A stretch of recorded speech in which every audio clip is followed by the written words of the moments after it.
YCP నేత అంబటి రాంబాబు మీడియాతో మాట్లాడుతున్నారు. లైవ్ లో చూద్దాం. కూడా కనిపించింది. ఇది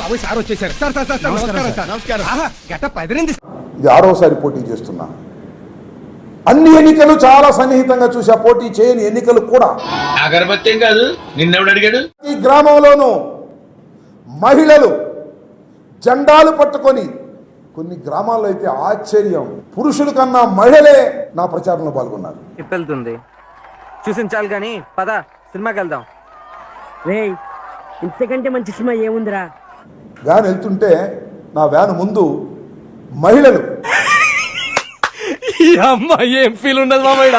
పరుగులు వేశారు, పరుగులు తీశారు. అందరూ మహిళలు. అయ్యో, ఏ ఆంటీని చూడాలో ఏ ఆంటీని చూడకూడదు అర్థం కావట్లేదురా. నేను చూసా.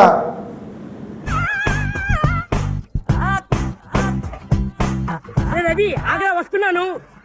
వీడి కళ్ళల్లో విప్పులు పోయ్యా. చరిత్రలో చాలా అరుదైనటువంటి సంఘటన.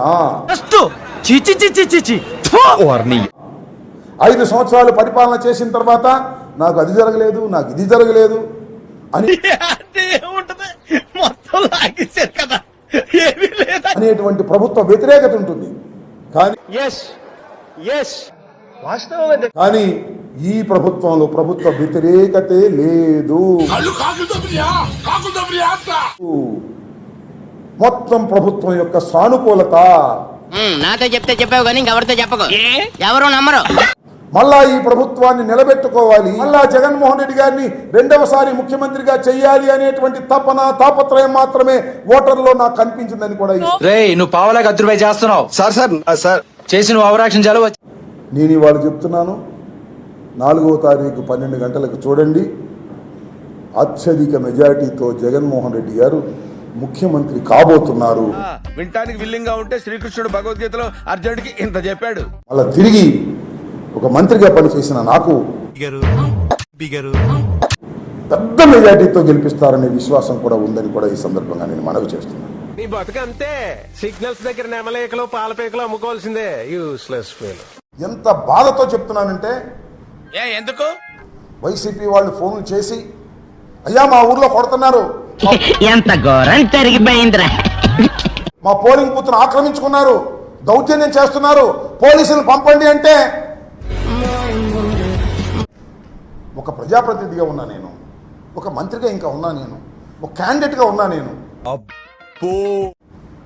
పోలీసులకు ఫోన్ చేస్తే గంటల తరబడి పోలీసులు రీచ్ కానటువంటి పరిస్థితి.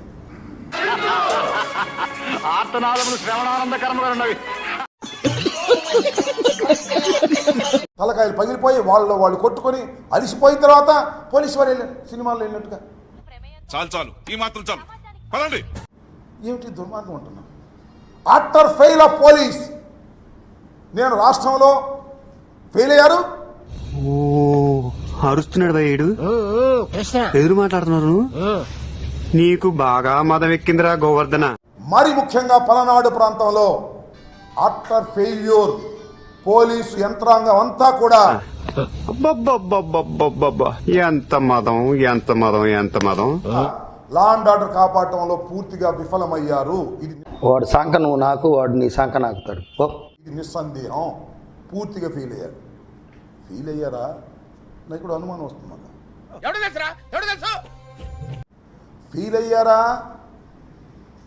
లేక తెలుగుదేశంతో కొల్లుడయ్యారా? మీకు ఆ డౌట్ ఎందుకు వచ్చింది సార్? ఏమిటి నాకు అర్థం కాదు. నాకు చాలా చిత్రమైనటువంటి విషయాలు నేను గమనించాయి. ఏం పాయింట్ పెట్టావన్నా, సూపర్. ఓటర్ వేయడానికి వస్తే స్లిప్ తీసుకుని ఎంపీకి వేయండి మీ ఇష్టం చోళ్ళకి, ఎమ్మెల్యేకి మాత్రం కన్నాకు మేమే నొక్కుతాం అని నొక్కారు. సుమారుగా 1000 ఓట్లు నొక్కారు అక్కడ. బాధపడకండి, అర్థమైన చూసుకోవడానికి 7 గొడవలు ఉన్నాడు కదా. I'm going to report the election officer. Repoll కోసం అడుగుతున్నా, ఏం చేస్తారో చూద్దాం. దుర్మార్గమైనటువంటి రాజకీయాలు చేశారు ఇవాళ. ఆ మాట నువ్వు చెప్పకూడదు. ఎందుకు చెప్తున్నా? ఆ మాట నువ్వు చెప్పకూడదు. మేము ప్రభుత్వంలో ఉన్నామో లేదో మాకు అర్థం కానటువంటి పరిస్థితి. న్యూట్రల్ అపోజిషన్లో కూడా మాకు ఇంతకన్నా బాగా జరిగిందని కూడా మనం చేస్తున్నాం. ఆర్తనాదాలు చేస్తున్నటువంటి వైసీపీ కార్యకర్తలకి పోలీసుల్ని పంపలేని దీన స్థితిలో ఇవాళ మేము ఉన్నాం ఇబ్బందులు అంటే నాకు నిజంగా బాధేస్తుంది, గుండె తరిగిపోతుందని కూడా మనం చేస్తున్నాం.